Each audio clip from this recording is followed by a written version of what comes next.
উত্তর বাস্তবতা। তারপরে প্রশ্ন, শেষের কবিতা কি? এখন কবিতা থাকার কারণে অনেকে মনে করেন, এখানে কবিতা থাকার কারণে অনেকে মনে করেন যেটা কবিতা না, আসলে শেষের কবিতা হচ্ছে একটি উপন্যাস। শেষের কবিতা হচ্ছে একটি উপন্যাস। তারপরে প্রশ্ন আমরা দেখি, রবীন্দ্রনাথ ঠাকুর কত সালে মৃত্যুবরণ করেন? হ্যাঁ, উত্তর 1981 সালে, সরি 1941 সালে। এখানে তারিখ নাই, তারিখ 1941 সাল। তারিখটা লিখে নিই, 7ই আগস্ট। আগস্ট 7ই আগস্ট।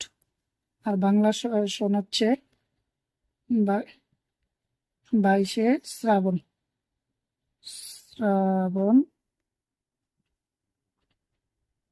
অর্থাৎ 22শে শ্রাবণ। 22শে বাংলা সন হচ্ছে 22শে শ্রাবণ। আমরা এখানে লিখে দিচ্ছি 22শে শ্রাবণ। শ্রাবণ 1348 বঙ্গাব্দে। 1348 বঙ্গাব্দে।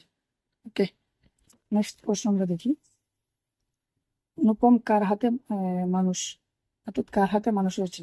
উত্তর